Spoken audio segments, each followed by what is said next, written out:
विगत दिनों से एक नई प्रवचन श्रृंखला के माध्यम से हम अपने विचारों के प्रहरी बनकर अपने आप को ऊपर उठाने का पुरुषार्थ कर रहे हैं। किस प्रकार से हम अपने विचारों में बदलाव लाकर, भावों में बदलाव लाकर अपने संस्कारों को और पवित्र बनाकर अपने प्रवृत्ति में बदलाव और आचरण में पवित्रता कैसे लाएं, इन सूत्रों के बारे में अपन प्रतिदिन कुछ विचार करते हैं। 12 भावना हमें नीचे से ऊपर की ओर उठाती है, हमें भीतर से मजबूत बनाती है। 12 भावना हमारी जटिल से जटिल समस्याओं का बहुत सटीक समाधान हमको प्रस्तुत कर देती है। बस जरूरत है इसे प्रयोग में लाने की जरूरत है। 12 भावना एक अलग से हमको प्रेरणा देती है, जो इस संसार की विषमता में भी हमको समता रखने का पाठ पढ़ा देती है। संसार में सब और विषमता ही विषमता नजर आएगी, हमें भी जो चाहिए मान लीजिए वो नहीं, इष्ट का वियोग हो जाता है और अनिष्ट का संयोग हो जाता है। इष्ट का वियोग हो जाता है, अनिष्ट का संयोग हो जाता है, उसी में हम आकुल व्याकुल हो जाते हैं। और उन आकुल व्याकुल परिणामों को यदि स्थिरता प्रदान कर सकती है, यदि उसमें हमें समता का कोई पाठ दे सकती है, तो वे है 12 भावना। कल अपन ने असरण भावना की बात की थी कि आदमी मरने से पहले मरे जा रहा है, बीमारी से पहले बीमार हुए जा रहा है। आदमी भविष्य की चिंता में अपने वर्तमान को खो रहा है, भविष्य की चिंता में अपने वर्तमान को खो रहा है। एक अंग्रेजी विद्वान ने बहुत अच्छी कहावत है कि most of people died 20-30 age but burn 70-80 age. क्या बोला? अधिकतर लोग 20 से 30 साल में मर जाते हैं, लेकिन उनको जलाया कब जाता है? 70 से 80 साल की उम्र में। बोलो ये क्या है? मरना मतलब 20-30 साल, 20 साल तक तो बाप की कमाई खाता है, कोई चिंता की बात ही नहीं।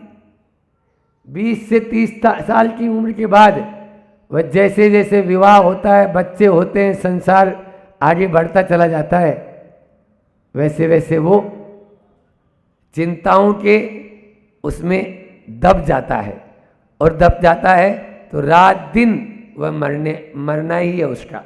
अब वो जी नहीं रहा, वो एक एक पल मर ही रहा है, वैसे भी मर ही रहा है, लेकिन वास्तव में कहा गया ये सत्य लगता है कि 20-30 साल तक कोई आदमी को किसी प्रकार की कोई चिंता नहीं, और उसके बाद में मृत्यु ही उसको सामने नजर आती रहती है, मृत्यु ही। लेकिन वास्तव में जब मर जाता है वह तन से, मन से मर जाता है 20-25 साल बाद में, और तन उसका खत्म होता है, तब उसको आग लगाई जाती है।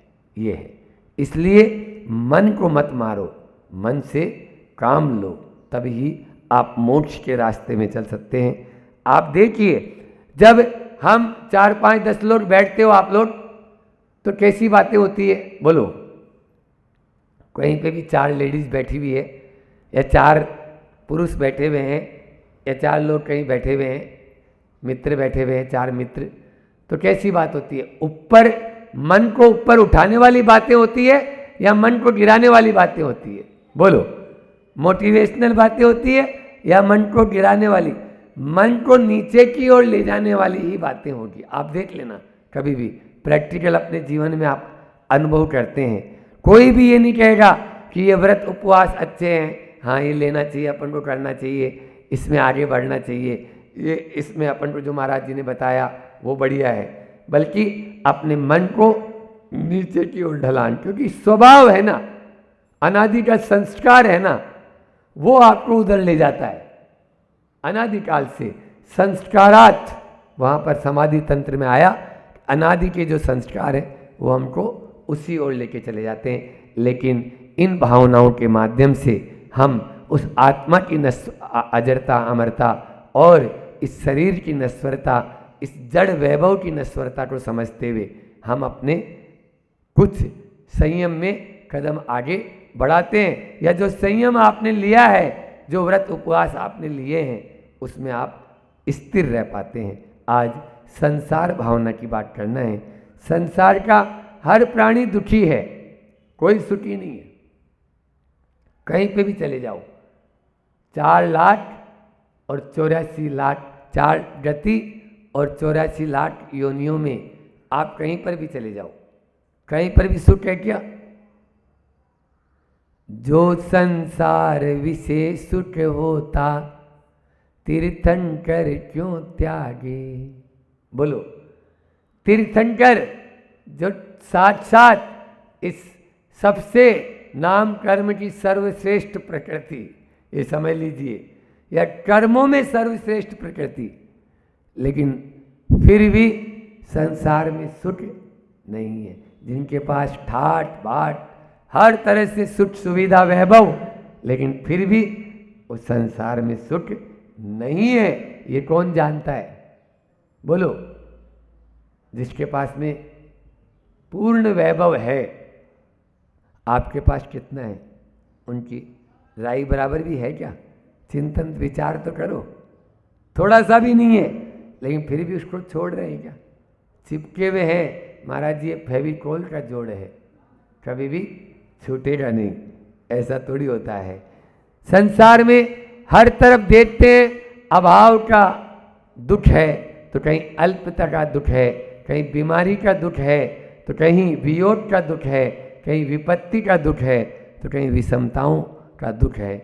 हर तरफ दुख ही दुख नजर आता है। आप जिन्हें सुखी मानते हो ना, वो भी सुखी नहीं है, वो भी दुखी ही है। आचार्य ज्ञान सागर, दादा गुरु आचार्य ज्ञान सागर जी महाराज जी ने बहुत अच्छा लिखा समय सार की एक गाथा के नीचे विशेषार्थ में, कि संसार की दशा कैसी है। संसार की दशा में उन दो व्यक्तियों के ज्वरग्रस्त हैं। कोई भी एक सुखी और एक दुखी मानते हो, आपकी ये सुखी और ये दुखी है, वो दोनों ही दुखी मानते हैं। कैसे कि ज्वरग्रस्त दो व्यक्ति हैं, एक को ओढ़ने के लिए कंबल मिल गया और एक को ओढ़ने के लिए कंबल नहीं मिला। ठंड दोनों को ही लग रही है, कांप दोनों ही रहे हैं। वो दुखी भी कांप रहा है, वो सुखी भी। कंबल जिसके पास में है वो भी दुखी है, और कंबल जिसके पास में नहीं है वो भी दुखी है। दुखी दोनों ही हैं, क्योंकि संसार में सुखी। एक बार ऐसा हुआ, एक युवक एक संत के पास में पहुंचा। संत बहुत पहुंचे हुए थे, उनके चरणों में बोलता है कि मुझे सुखी होने का मंत्र दे दो। बोले एक काम कर, सुखी होने का मंत्र तो मैं तुम्हें बाद में दूंगा, तू किसी सुखी व्यक्ति का एक गमछा लाके मुझे दे दे। सुखी व्यक्ति का एक गमछा लाके। बोले मैं भी लाके दे देता हूँ, बहुत सारे सुखी है मेरे नगर में। तो वो सबसे पहले जागीरदार के यहाँ गया और जागीरदार से बोला कि आप अपना गमछा मुझे दे दो। गमछा क्यों? बोले नहीं, उस संत ने मुझे सुखी होने का मंत्र जो है देंगे, तो इसलिए। बोले गमछा तो एक क्या? जागीरदार बोलता है गमछा तो एक नहीं 5 ले जा, लेकिन मैं सुखी नहीं हूँ। आप सुखी नहीं है, आप तो जागीरदार हैं, फिर सुखी कैसे नहीं? इतने में ही उनका जो बेटा था शराब के नशे में दुत्त होकर आता है और पिता को उलूल जुलूल बटना शुरू कर देता है। तब वो जानता है, अरे इससे अच्छा तो मैं हूँ, जो मेरा बेटा मुझे इस तरह से गाली गलौज से बात तो नहीं करता है सबके सामने। वो आगे चला और आगे नगर सेठ के दरवाजे पर गया। नगर सेठ को बोला आप अपना गमछा दे दो। बोले क्यों? बोले ऐसी ऐसी बात। अरे गमछा तो ले जा। बस इतना कहा ही था, इतने में ही उसकी जो पत्नी है वो उस पर टूट पड़ी, उस पर बरस पड़ी और ऐसी खरी खोटी सुनाने लगी वो व्यक्ति बिना गमछे के बोले, भैया मेरी पत्नी ने तो आज तक कभी मेरे साथ में ऐसा बर्ताव नहीं किया, मुझे ऐसा गमछा, ये तो बहुत दुखी नज़र आ रहा है। आगे चला और नेता के यहाँ पहुँचा। नेता तो सुखी होगा, विधायक है, पूरे नगर का आमदार बोलते हैं आपके इधर, आमदार के यहाँ पहुँचा तो बोले आपका गमछा दे दो। बोले क्यों? बोले संत को देना है और वो मुझे सुखी होने का मंत्र बताएंगे। बोले भैया मैं सुखी नहीं हूँ, तुझे दिख रहा है मेरा ये ठाट बाट, तुझे दिख रहे हैं ये गाड़ी घोड़े, तुझे दिख रहे हैं मेरे पीछे ये जितने चमचे लगे हुए हैं वो, लेकिन फिर भी मुझे हमेशा दुख बना। आपको दुख? आपको काय का दुख?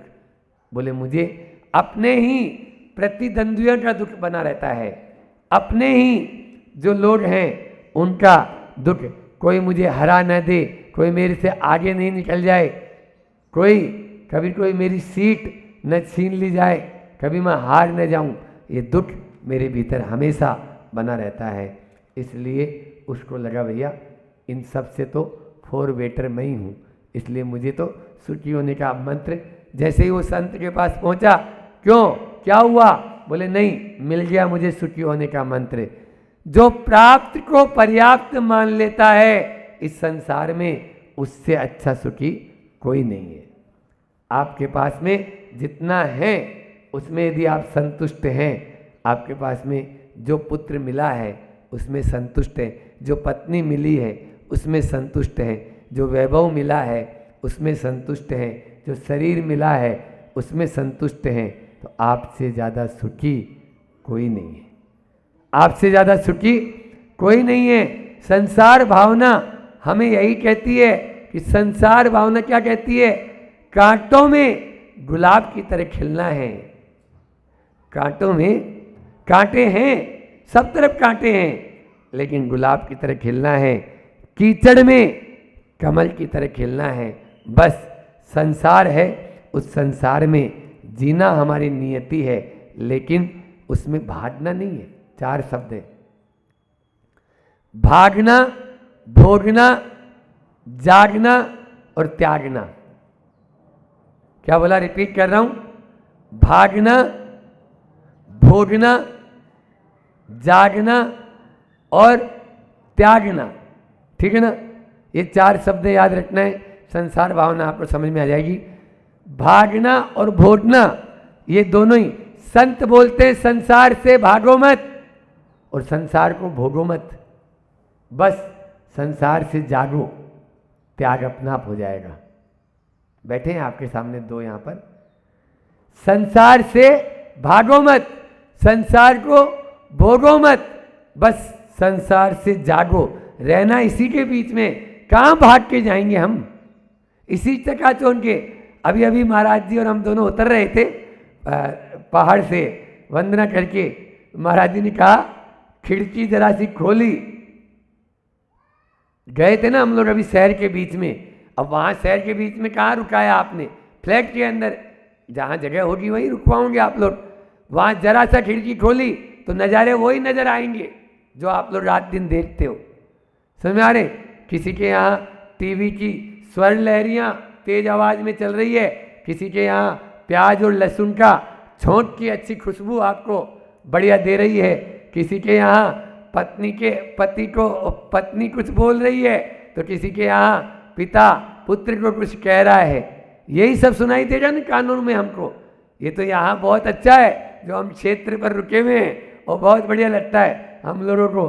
क्यों? क्योंकि वहाँ तो बहुत सारे क्या बोलते हैं उसको, जो है इन्फेक्शन हो जाता है ना, इन्फेक्शन, एलर्जी इन्फेक्शन, वही तो वो सारे इन्फेक्शन वहाँ पर नज़र आते हैं। लेकिन फिर भी उन सब के बीच में संत कहते हैं आंखें बंद कर लो और बैठ जा, दीवार की तरफ मुंह कर लो और बैठ जा। बस इनसे भागकर तुम कहाँ जाएगा? इनको भोगना तो है ही नहीं, विषयों को भोगना तो पाप है ही, इनको भोगना नहीं है, बस इनसे जागना है तो संसार में जाग जाएगा। क्योंकि संसार में हम ये सोचते हैं कि अभाव दुख का कारण है। अभाव दुख का कारण नहीं है। अभाव है अल्पता है, आकुलता है, अतृप्ति है, ये सब दुख के कारण बताएं।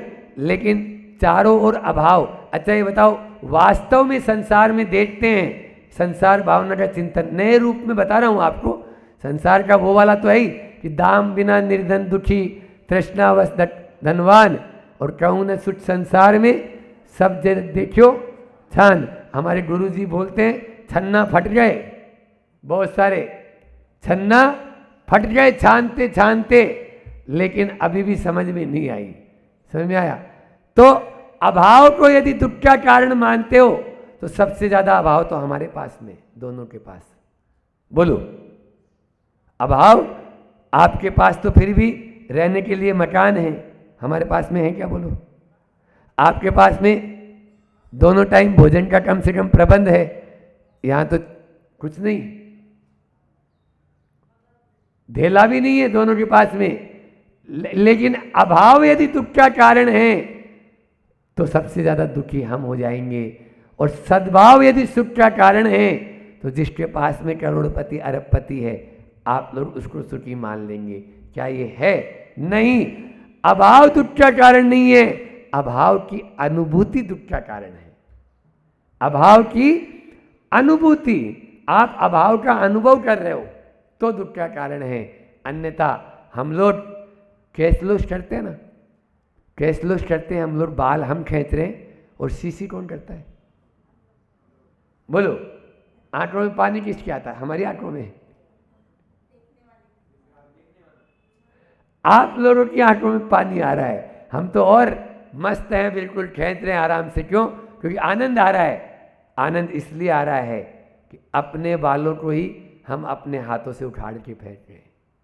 हमारे यहाँ तो दूसरा कैशलोच नहीं करता, हमारे संघ में ये परंपरा है कि कैशलोच और प्रतिक्रमण ये स्वाश्रित। गुरुजी कहते हैं जिस दिन दीक्षा हो उसी दिन बताया कि बेटा कैशलोच और प्रतिक्रमण ये स्वाश्रित होना चाहिए, पराश्रित नहीं। दूसरा कोई सुनाए ये नहीं, दूसरा कोई करे ये नहीं, है ना? समझ में आ रहा है? तो इस प्रकार से देखने वालों को, आपको वो दर्द महसूस हो रहा है, हमको वो दर्द महसूस नहीं, हम उसमें आनंद की अनुभूति कर रहे हैं। एक एक कर्म को उखाड़ना है, इसी तरह से उखाड़ के फेंकना है। अपने, हम बोल रहे थे कि हमें अपने वालों से बड़ा प्रेम था, इसीलिए अपने ही हाथों से अपने बालों को उखाड़ कर फेंक दिया। हमें अपने वालों से बड़ा प्रेम था, इसलिए अपने बालों को अपने हाथों से उखाड़ कर फेंक दिया। अपन को यही करना है। संसार में अपने वाले बहुत हैं, लेकिन उनको उखाड़ कर फेंकना अपनी को, आपको यदि इस संसार में रहना है तो इस संसार का त्याग भी करना आपको जरूरी है, तभी हम इस संसार से ऊपर उठ सकते हैं। संसार की दशा कैसी है?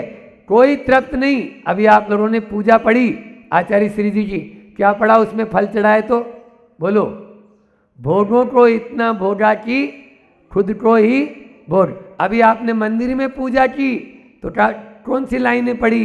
तृष्णा की खाई खूब भरी, पर वह रिक्त रही, वह रिक्त रही। यहाँ कोई तृप्त है ही नहीं। बिना पेंदा, जिसमें अंदर नीचे वो नहीं है पेंदा, ऐसा लोटा है आपका, उसमें कितना ही डालो वो कभी भरने वाला है क्या? बोलो, कभी नहीं भरेगा, क्योंकि तृष्णा की यह जो लोटा है ना, ये कभी भर नहीं सकता। तृष्णा का कटोरा कभी आपका तृप्त नहीं हो सकता। यही संत कहते हैं। यहाँ पर किसी के पास में कुछ है, किसी के पास में कुछ कुछ है, किसी के पास में बहुत कुछ है, किसी के पास में कुछ है, किसी के पास में कुछ कुछ है, किसी के पास में बहुत कुछ है, लेकिन सब कुछ बोलो ना, यहाँ बैठे हुए इतने लोग हैं, सब कुछ है? नहीं है। सब कुछ किसके पास में है? सर्वज्ञ के पास में, भगवान के पास में। क्यों है? क्योंकि सब कुछ उसी के पास में होगा जो बहुत कुछ को छोड़ देगा।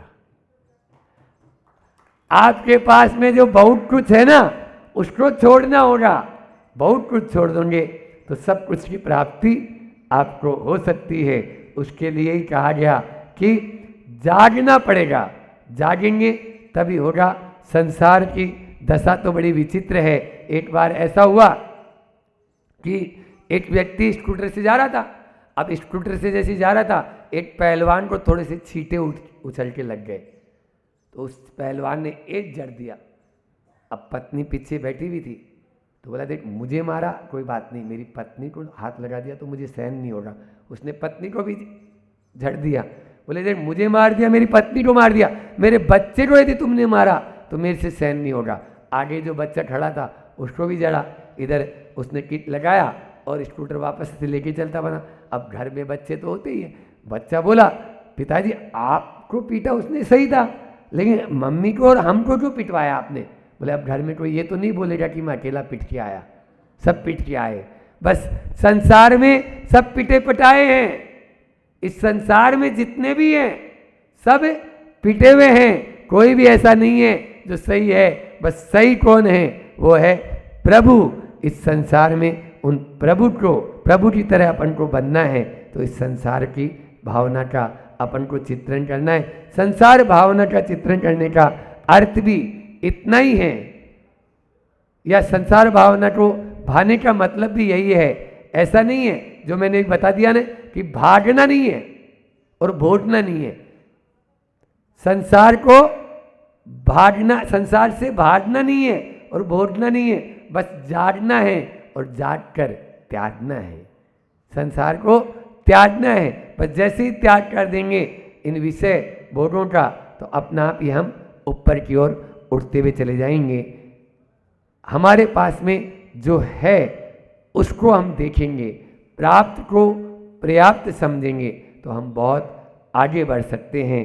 लेकिन हम चाहते, हमारी स्थिति ऐसी है कि जैसे किसी को खुजली की बीमारी है, खाज की बीमारी है, तो वो सोचता है कि खुजाने से यह खुजली दूर हो जाएगी।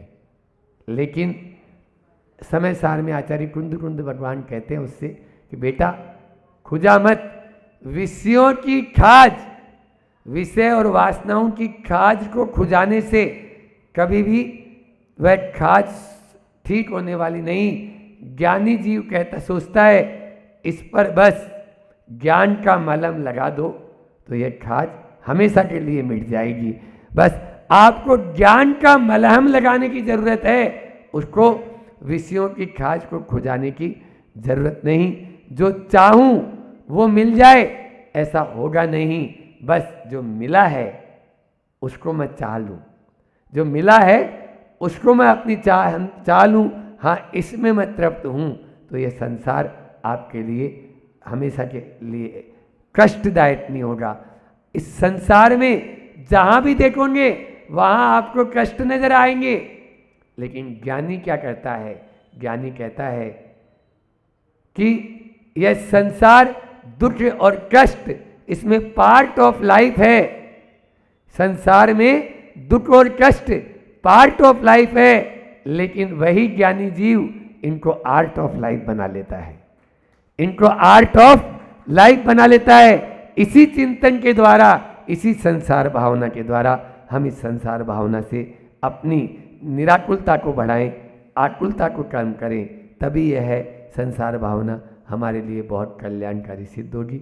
हो इसी भावना के साथ मैं अपनी वाणी को विराम देता हूँ। बोलिए अहिंसा परमो धर्म। इसका अर्थ यही है कि यदि मैं आचरण को लंबे समय तक अच्छा रखना चाहता हूँ तो अंतःकरण को भी मुझे पवित्र रखना है। अंतःकरण मतलब क्या? मन। अंतःकरण मतलब क्या? मन। जब तक मन भी पवित्र नहीं होगा और दोनों पवित्र, क्योंकि आचरण और अंतःकरण के बीच में कार्य कारण का संबंध है। कार्य कारण मतलब जैसा मन होगा वैसा ही आचरण होगा। आचरण अलग हो सकता है, मन अलग हो सकता है, लेकिन मन के साथ आचरण टिका है। आज नहीं तो कल जो मन में चल रहा है वो आएगा ही आएगा। आपके मुख से कुछ निकला है, आपके मुख से गलत शब्द निकले हैं, तो गलत शब्द जब निकले होंगे जब मन में थोड़ा तो होगा, तब तो वो गलत निकला है। नहीं तो गलत निकल सकता है क्या? बिना मन में गलत भावों के क्या गलत निकल सकता है या गलत हो सकता है? तो मतलब मन है, उस मन के माध्यम से ही गलत होता चला है। मतलब अंतःकरण यदि अच्छा होगा तो ये मान के चलना आचरण भी आपका 100% अच्छा ही होगा। पर आचरण अच्छा हो तो अंतःकरण 100% अच्छा हो ये निश्चित नहीं है, बिल्कुल निश्चित नहीं है।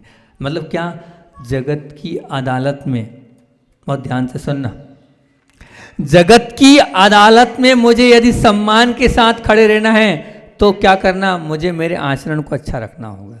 जगत की अदालत में मतलब सब लोगों के बीच में, पूरे समाज के बीच में, पूरे गांव के बीच में अगर मुझे सम्मान के साथ खड़ा रहना है तो आचरण को अच्छा रखना होगा। और अंतःकरण यानी मन की अदालत में अगर सम्मान के साथ खड़ा होना है तो मेरी नीयत को और मेरे इरादे को मुझे हमेशा निर्मल बनाए रखना होगा। बताओ, अपने आप से पूछो, आपकी नीयत कैसी है, आपके इरादे कैसे हैं, आपकी नीयत कैसी है, आपके इरादे कैसे हैं, आपकी नीयत और इरादे में पाप भरा है कि शुभ भरा है, आपकी नीयत और इरादे में पवित्रता भरी है कि अपवित्रता भरी है, आपकी नीयत और इरादे में कालुषता भरी है कि निर्मलता भरी है। विचार करना आपके मन में क्या है, क्योंकि आपकी जो नीयत है, आपके जो इरादे हैं, उसी से आपका भविष्य निर्माण होना है। आपकी सोच ही आपका भविष्य है, आपकी सोच ही आपका भविष्य, ये बात निश्चित मान के चलना। आप जैसा सोचोगे वैसा ही भविष्य का निर्माण होते चला जाएगा। आप नियत से ठीक रहोगे तो बहुत अच्छी बात है, नहीं तो नहीं। एक्सरे की बात जो करिए वो यही करिए, x-ray is a more important than photo. मतलब फ़ोटो से ज़्यादा एक्सरे मतलब आपकी मन की पवित्रता बहुत ज़रूरी है। मन की पवित्रता है आपको स्वस्थता की ओर ले जाने वाली। नीयत खराब से तात्पर्य है, जैसे मान लीजिए एक उदाहरण याद आ गया, वो देता हूँ कि एक बहुत बड़ा माल था।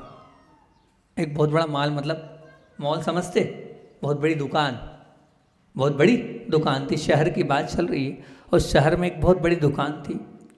उस दुकान पे एक बहुत बड़ी 1 करोड़ की गाड़ी आके रुकी। जैसी वो गाड़ी आकर रुकी तो उसमें से एक सेठानी उतरी। वो सेठानी जिसके वस्त्र बहुत महंगे, हजारों रुपए के वस्त्र, जो 1 करोड़ की गाड़ी में से उतरा है तो निश्चित तौर से उसके वस्त्र महंगे होंगे, बड़े कीमती अलंकार से विभूषित। और जो महिला थी, सेठानी थी, नीचे उतरी। उतरते ही 2 लोगों ने गेट खोला, आइए अंदर पहुँचे। जब वो सेठानी अंदर पहुंची तो सेल्समैन ने उसकी गाड़ी को देखा, उसके रूप को देखा, उसके स्वरूप को देखा, उसके गहनों को देखा, उसके आभूषणों को देखा। तो उसके स्टैंडर्ड के अनुसार से उसने क्या किया, उसके स्टैंडर्ड के अनुसार से उसने शुरू कर दी। उसने कहा साड़ी दिखाना, तो 20,000 से स्टार्ट कर दिया। नहीं इतनी कीमती नहीं। तो उसको आश्चर्य हुआ, स्टैंडर्ड तो हाई फाई है लेकिन ऐसा क्यों। 9,000 की दिखा, नहीं इतनी भी नहीं, और सस्ती, हाँ 5,000, नहीं ये भी नहीं, ये बहुत महंगी हो रही है। फिर 4,000 थी। नहीं, तो उसने कहा आप तो बहुत सस्ती साड़ी दिखाओ। क्यों, क्या हुआ? बोले ऐसा है कि मेरे बेटे की शादी है और मेरे बेटे की शादी में मुझे मेरी जो नौकरानी है उस नौकरानी के लिए जो है साड़ी देना है। देखो क्या नीयत है, किस प्रकार के भाव हैं, किस प्रकार के इरादे अंदर भरे पड़े हैं कि बेटे की शादी है, करोड़ों की शादी हो रही है, पर जो नौकरानी है उसके लिए क्या, बोले वो आप जितनी सस्ती हो सकती उतनी सस्ती साड़ी दे दो आप। तो ठीक है। उसने बोला 500 से सस्ती है, ठीक है। तो बोले हाँ ठीक है। 500 रुपये की साड़ी ली, पैक करी, और अब देखना ये साड़ी ली। 1 घंटा ही हुआ नहीं कि एक महिला उस मॉल पर चढ़ी। वो जो महिला थी, लगी रही थी उसकी वेशभूषा से कि बहुत गरीब है, बहुत स्थिति से, साड़ी से, उसके रूप से, उसके व्यवहार से, उसके पहनावे से, उसके गहनों से लग रहा था गरीब है। जैसे ही वो अंदर पहुंची तो जो सेल्समैन होते हैं ना, वो रूप स्वरूप को देख के सब कुछ बताते हैं, रूप स्वरूप को देख के सब कुछ बताते हैं। उसने देखा ये महिला इतनी गरीब है तो उसने 200 की साड़ी दिखाई। तो उसने साड़ी देखी और साड़ी देखने के बाद वो बोलती नहीं थोड़ी महंगी दिखाओ। उसने उसको देखा, 300 की दिखाई। नहीं थोड़ा और महंगी, थोड़ी और अच्छी दिखाओ। 500 की दिखाई। नहीं थोड़ी और 700 की दिखाई। नहीं ये भी नहीं जम रही है, आप चिंता नहीं करो, आप थोड़ी और दिखाओ महंगी। तो उसने 1,000-1,200 की लगभग साड़ी दिखाई। वो थोड़ी इसको पसंद से आने लगी। और देख लो। तो उसने पूछा क्या, किसके लिए क्या हुआ, किसको चाहिए ये तो बताओ, क्योंकि उसके स्वरूप को देखकर जो काम वाली बाई है वो कैसे रह रही होगी। बोले ऐसा है कि मैं जिस घर में काम करती हूँ उस घर में हमारा इकलौता बेटा है, हमारा सेठ का, उसका विवाह है। अब जब उसका विवाह है तो उसके विवाह में उसकी बहू को मुझे साड़ी देना है। अब साड़ी देना है तो अच्छी साड़ी तो दूंगी ना, मैं किसी अच्छी साड़ी तो दूंगी ना, ताकि वो जो साड़ी है वो बहू पहन सके। भले मेरी हैसियत नहीं है, भले मेरी औकात नहीं है, मुझे मालूम है कि मेरी 1 महीने की नहीं 2 महीने की सब घरों की तनख्वाह लग जाएगी, उसके बाद कहीं वो साड़ी खरीद पाऊंगी, लेकिन मेरे भाव तो ये हैं कि अच्छे से अच्छे साड़ी पहनूं। ये भाव है देखो उस छोटी सी गरीब महिला के, काम करने वाली महिला के, कैसे अंदर से भाव हैं। और एक वो सेठानी है जो क्या भाव थे कि 20,000 से 10,000, 10,000 से वो 300-500 पे आ गई। ये भाव हैं एक बड़े व्यक्ति के, ये परिणामों में हैं, अंतरंग में हैं, ये कालुष्ता भरी हुई है कि हमारे भाव कैसे पहुंच जाते हैं छोटे लोगों को देखकर। उनका और वो छोटी महिला थी लेकिन वो बड़े भाव लेके पहुंची, और अपनी भली पूरी तनख्वाह महीने की चल जाए पर अच्छे वस्त्र मुझे देना है, ताकि उन अच्छे वस्त्रों के माध्यम से मैं किनका, अपनी वो जो आने वाली बहू है सेठ जी की, जो सेठानी जी के पुत्र हैं, वो पहन सके। ये भाव, ये इरादे हैं। क्योंकि अभी बात चल रही थी इरादों पर, तो मुझे वो याद आ गई। ये बात तो आप लोगों के बीच में वो बात हमने रख दी। क्योंकि ध्यान रखना, पैकिंग सुंदर और अंदर का माल भी अच्छा, 3 बातें हैं। पैकिंग सुंदर और अंदर का माल अच्छा। एक चीज़ ये हो गई कि बहुत अच्छी पैकिंग है और माल सुंदर है, अंदर भी अच्छा माल है। दूसरी हो गई पैकिंग खराब, अंदर का माल लेकिन अच्छा नहीं है। दूसरी परिस्थिति होगी पैकिंग खराब है, अंदर का जो माल है क्या है, अच्छा नहीं। तीसरी पैकिंग अच्छी पर अंदर का जो माल क्या है वो अच्छा। पैकिंग क्या है, खराब है, पर अंदर का माल जो है वो खराब, कैसा आएगा, अच्छा नहीं। मतलब 3 बातें होगी, फिर से बताऊं, पैकिंग सुंदर, अंदर का माल भी सुंदर, एक स्थिति। पैकिंग खराब पर अंदर का माल अच्छा, दूसरी स्थिति। पैकिंग अच्छी पर अंदर का माल सड़ा हुआ, तीसरी, 3 स्थिति। इन तीनों के बीच में आपको किसको पसंदगी की मोहर लगाओगे? मान जी जो पैकिंग अच्छी, बाहर भी अंदर भी, उसको ही लेंगे हम, दूसरी क्यों लेंगे? पैकिंग खराब भी हो तो भी चलेगी, पर अंदर का माल अच्छा, ये भी ले सकते हैं। लेकिन अगर पैकिंग खराब हो और माल अंदर खराब, पैकिंग खराब हो, पैकिंग अच्छी हो और माल खराब हो, तो आप लोगे क्या उसको? बोलो ना, नहीं लोगे। इसी प्रकार मैं आपसे ये पूछ रहा हूँ, मान लीजिए, बहुत अच्छी बात बोल रहा हूँ, आचरण अच्छा, आचरण, बाहर की पैकिंग ये है, आपका आचरण ये जो आपका स्वरूप दिख रहा है, बाहर का पैकिंग मतलब आचरण अच्छा और अंतःकरण मतलब मन भी अच्छा, निर्दोष, एक प्रकार का व्यक्तित्व वो हुआ। दूसरा हुआ आचरण कमजोर पर अंतःकरण पवित्र, दूसरा ये हुआ आचरण थोड़ा बहुत कमजोर है लेकिन अंतःकरण पवित्र है। और तीसरा आचरण अच्छा पर अंतःकरण मतलब मन व्यभिचार से भरा, दंभी से भरा, कुटिलता से भरा, ये तीसरा हुआ। ये 3 विकल्प आपके पास हैं। बताओ इन 3 विकल्प, प्रथम नंबर का जो विकल्प है आचरण और अंतःकरण दोनों अच्छे, आप उसको तो कर लोगे, ये संभव। ये संभव ना हो तो ये भी कर सकते हो, भले आचरण थोड़ा बहुत कमज़ोर है लेकिन अंदर से तो पवित्र है वो, इसको भी स्वीकार कर लोगे। लेकिन तीसरा जो विकल्प है आचरण बाहर से अच्छा और अंतरंग में कुटिलता होगी, तो क्या आप उसको स्वीकार करोगे? बताओ, स्वीकार करोगे? जब स्वीकार आप नहीं करोगे, जब माल भी आपको अच्छा अंतरंग और बहिरंग में चाहिए, तो ध्यान रखना आपका स्वयं का आचरण अंतरंग से भी निर्मल होना चाहिए और बाहर से भी निर्मल होना चाहिए। जब तक आपका आचरण निर्मल नहीं होगा तब तक ये मान के चलना आप ऊंचाइयों को प्राप्त नहीं कर सकते हो। अपने जीवन का कल्याण करना चाहते हो, अपने को अच्छा बनाना चाहते हो, अपने को उत्कृष्ट बनाना चाहते हो, सब खराब कर लेना पर अपना चारित्र मत खराब करना, अपने चारित्र पर कोई दाग मत लगने देना, अपने चारित्र को कभी कलंकित मत करने देना, अपने चारित्र को हमेशा पवित्र और पूज्य बना के रखना, निर्मल बना के रखना। इस चारित्र से ही व्यक्ति की पूजा होती है, चारित्र ही सबका कल्याण कराने वाला है, चारित्र से ही आप उत्कृष्ट परमात्मा तक पहुंच पाओगे। आत्मा तक वही पहुंच पाता है, सच्चा धर्मात्मा वही है जिसका चारित्र निर्मल है।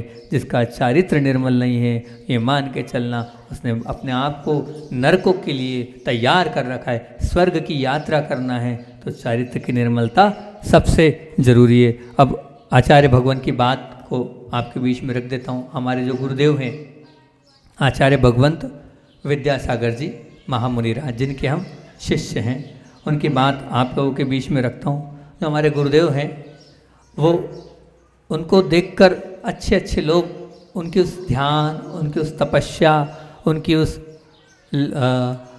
घंटों बैठने की साधना से बड़े ही आकर्षित थे। जब वो स्वराज सन 1974 की बात बता रहा हूँ, जब वो राजस्थान में थे तो लंबो घंटों घंटों ध्यान करते थे। तो उनसे पूछा कि आचार्य श्री जी आप आखिर ये ध्यान में क्या करते हो? तो आचार्य भगवान ने कहा कि बस ध्यान में तो क्या करता हूँ, जो मेरे गुरु ने सिखाया है, समय सार, स्टोपदेश, छह डाला, रत्नकंड, शावकाचार, समाधि तंत्र जो है, इन गाथाओं का रिवीजन करता हूँ, एक एक को पहले पाठ करता हूँ, फिर लगाते चले जाता हूँ, पता ही नहीं चलता कब समय निकल जाता है। एक बार आचार्य भगवान जो है वहाँ पर शाम को बैठे। अब जब शाम को 10 लक्षण के पहले वहाँ मान स्तंभ था अजमेर नसिया जी में, पद्मासन लगा कर बैठे। पद्मासन सबसे कठिन आसन होता है। शाम को 6 बजे बैठे और सुबह 6 बजे तक एक टक पद्मासन में वहाँ बैठे रहे, बिल्कुल बैठे रहे, हिले तक नहीं, भगवान जैसे बैठे रहे। और एक बार वहीं अंदर भगवान के सामने वह खड़े हुए, तो ऐसे खड़े हुए एक आसन में 28 घंटे तक खड़े रहे। वहाँ पर नसिया जी में भगवान के सामने 28 घंटे तक एक आसन में खड़े रहे, बिल्कुल मात्र अपनी आत्मा का ध्यान करते रहे, आत्मा का ध्यान करते रहे।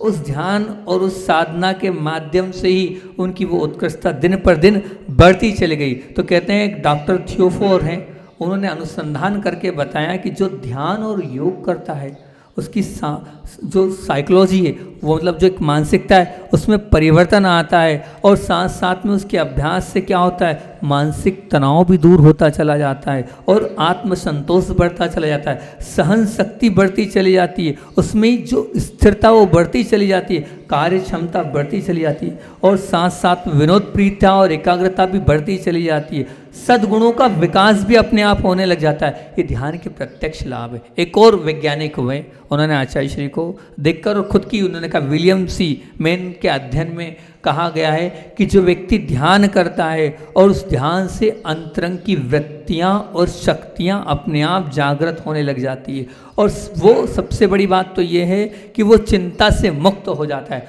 उसे कल का क्या है उसको कोई परवाह नहीं होती है। ऐसा ध्यान की महिमा है, और ऐसा ध्यान आचार्य भगवान ने प्रारंभिक अवस्था में घंटों घंटों किया है। कल एक और इस ध्यान के विषय में आपको हम कल और एक और बताएंगे, क्योंकि अभी अपना समय हो गया। बोलिए आचार्य भगवान विद्यासागर जी महामुनि राज की।